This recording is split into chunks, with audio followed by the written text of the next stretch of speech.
I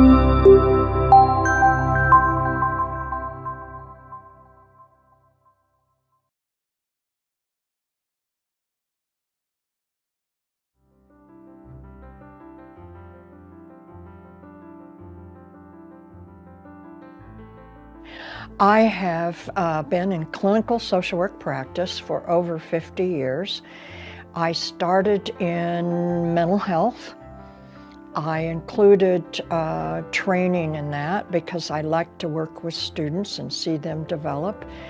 And then I practiced in, I think, almost every field: corrections, public health, private practice. I did a lot of promotions, oh gosh, everything. And most recently, I've worked in a community practice, helping people develop programs, as well as developing curriculum for schools, working, teaching for the last 20 years.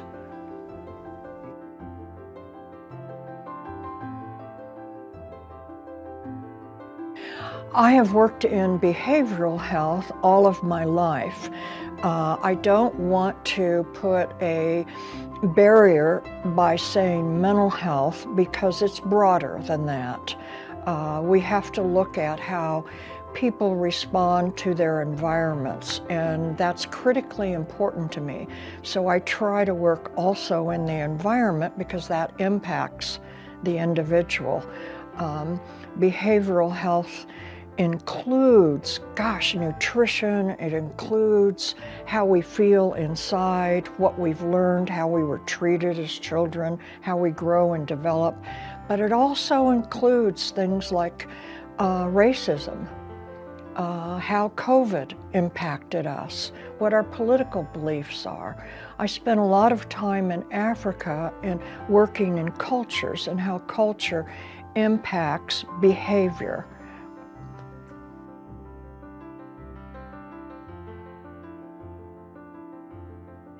I think I was born a social worker who was interested in behavioral health. I like to say my earliest memory is sitting in bars with my family, looking at these beautiful bottles and listening to a bartender listen to people's stories, and I found that fascinating. And then I was involved in civil rights and marched and became very concerned about how people were treated and how people expressed their beliefs. I fell into social work because a university professor said, you must narrow your interests. You love everything. And so let's narrow your interest to social work. And the day one, I fell in love with it because it involves all facets of behavior, from economics to mental health to psychology, sociology, whatever. And I've been a cheerleader ever since.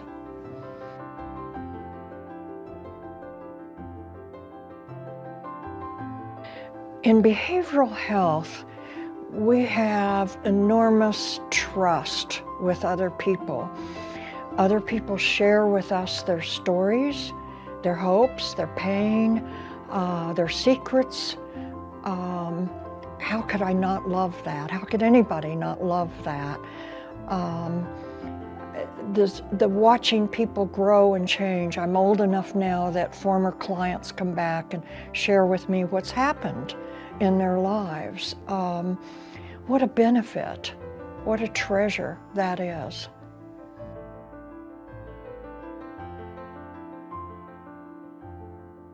The challenges include narrow definitions of what is mental health.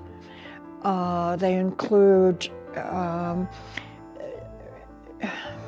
the stress of hearing story after story after story, the stress of working with a child whose parents probably won't change or cannot change by circumstances, the laws in the legislature who maybe doesn't honor mental health practitioners. Those are and the funding, my goodness. We all need funding. There's always a competition for resources, but if you're a substance abuse person, how do you pay for all that treatment? DUIs can cost upwards of $10,000, let alone if you're a chronic cocaine abuser. I mean, there are many challenges.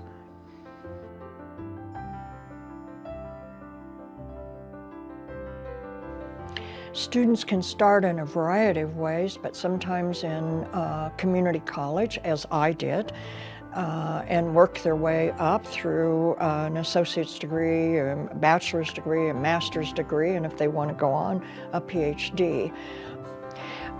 When you graduate, typically with a master's degree, but sometimes with a bachelor's degree, the law requires you to have supervision to obtain your license to practice. And we provide that supervision to people. It's usually weekly. Sometimes it's difficult to obtain in an urban area, but we're fortunate here that several of us can provide that. Supervision, I didn't understand it when I first started, but it is a joy. It's a mentoring. It is not like supervision if you're working at McDonald's and how to wrap the hamburger best. It is, what did I see and what did I think about what I saw, and how would I do that differently, or how would I do that the same with the next person? Supervision is lifelong. I seek supervision and consultation for my practice because we're all growing, hopefully. And every person we see is different and unique, and so supervision is important to help us with that. If you're interested in practicing in behavioral health, know that you're not going to help yourself by helping other people. Their pain is their pain, and our responsibility is their pain, not our own. If someone is interested in behavioral health, talk with those of us who are practicing. Look up the website, call us, email us, talk with us, sit down, meet us. We'd be glad to talk with you.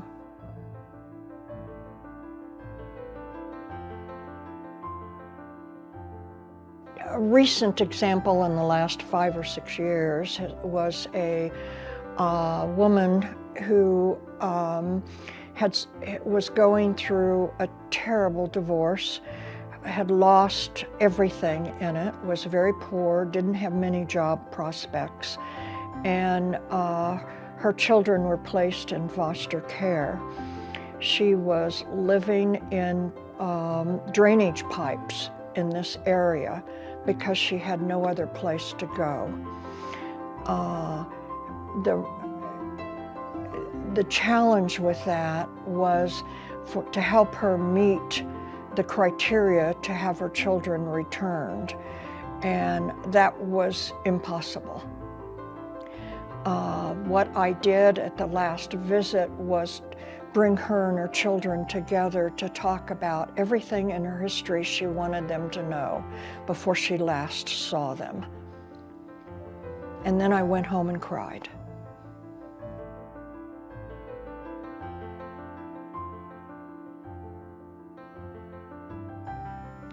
I've worked in both urban areas and rural areas, and I love working in rural areas the best.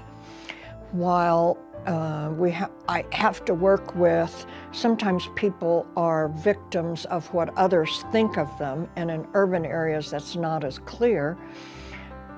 We also have so many natural resources. We're lucky to have professional people here who will drop everything and drive somebody to their therapy appointment, or who will pitch in and buy them groceries. This week I heard about somebody who really pitched in to help this homeless woman by giving her clothes. That's not as easy in an urban area where everything is much more structured and distant. Urban areas, once we find out our peers that have common beliefs as we do, we just work informally.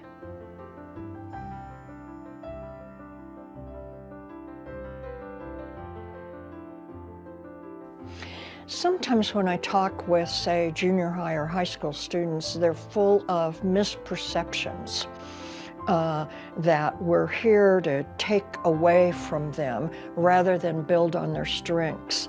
And so as we get beyond that and we think about how they care about each other, we build on that caring and how they see some of the common struggles their friends have been through. Then they can grow up, come here, and help prevent some of those struggles.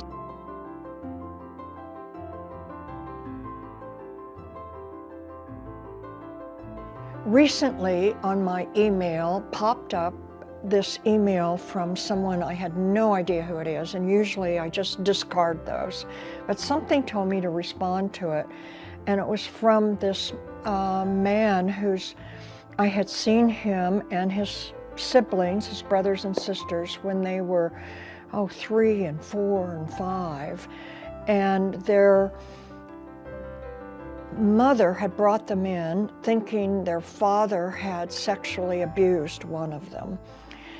And without seeing the father, and I wasn't in the right role to deal with that, I just helped them with the trauma of what their mother was going through. So the purpose of the email was to write me and say, you know, that really helped. We had to go through all these interviews, but I remember you telling us that it was okay, that a lot of other kids have gone through this and we would be okay. And now my sister is the head of something in another city, my brother is an attorney in another city, and I'm heading up something in NASA. So I'm just crying because these were little kids and I didn't remember them.